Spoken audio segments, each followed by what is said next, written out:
Hello friends, welcome to bliss cinemas. இன்னைக்கு நம்ம Tamil டப்பிங்கில் release ஆயிருக்க சிங் கீதம் படம் எப்படி இருக்குன்னு பார்க்க போகிறோம். வாங்க வீடியோக்குள்ளே போகலாம். இந்த படம் பார்த்தீங்கன்னா ஒரு மியூசிக்கல் காமெடி படமாக எடுத்திருக்காங்க. இப்போ இந்த படத்தோட கதையை பற்றி பார்க்க, குபேரபுரம் அப்படின்ற ஒரு கிராமம் இருக்கு. அங்கே பார்த்தீங்கன்னா ஊருக்குள்ளே இருக்கதே ஒரே ஒரு மரம் தான். அதை ஒரு பொண்ணு ரொம்பவே பத்திரமா பார்த்துக்கிட்டு வருது. அதே சிச்சுவேஷனில் பார்த்தீங்கன்னா அந்த ஊரில் ஒரு தங்க சுரங்கம் இருக்கு. அதை 2 பேர் பார்த்துக்கிட்டு வராங்க.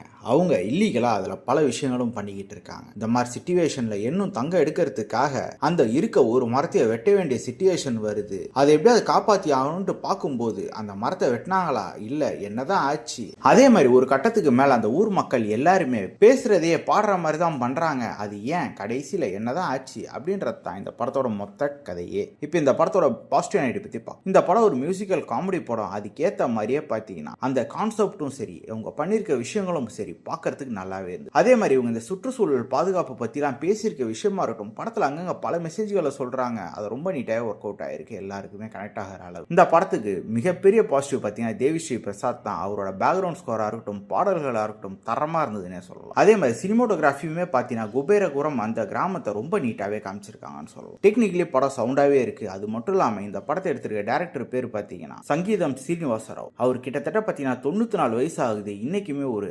இன்ட்ரெஸ்டிங்கான படத்தை பிரசன்ட் பண்ணியிருக்காரு. இந்த படத்தோட நெகட்டிவ் பத்தி பார்த்தீங்கன்னா ஃபர்ஸ்ட் ஒரு 5 நிமிஷத்தை சொல்லலாம். ஸ்டோரிக்குள்ள போறதுக்கே ஒரு சில டைம் எடுத்துக்கிறாங்க. அது மட்டும் இல்லாம படம் ஃபுல்லாவே அவங்க பேசுறதே பாடுற மாதிரி இருக்கிறதுனால ஒரு சிலருக்கு அது சலிப்பை தட்டதான் செய்யும். ஆனா இருந்தாலுமே அது இன்ட்ரெஸ்டிங்கா தான் இருந்தது. எனக்கு படத்துல வச்சிருக்க விஎஃப்எக்ஸ் காட்சியெல்லாம் சில இது அப்பட்டமா விஎஃப்எக்ஸ் தெரிகிற அளவு தான் இருந்தது. மற்றபடி இந்த படத்துல சொல்லிக்கிற அளவு நெகட்டிவ் எதுவுமே கிடையாது. கண்டிப்பா இது ஒரு இன்ட்ரெஸ்டிங்கான படம் தான். ட்ரை பண்ணி பாருங்க. இந்த படத்துக்கு நம்மளோட ரேட்டிங் கேட்டீங்கன்னா கண்டிப்பா 10க்கு 7.5 மார்க் கொடுக்கலாம். இது ஒரு மஸ்ட் வாட்சான படம். என்ன ஒரு வீடியோல சந்திக்கலாம். தேங்க்யூ.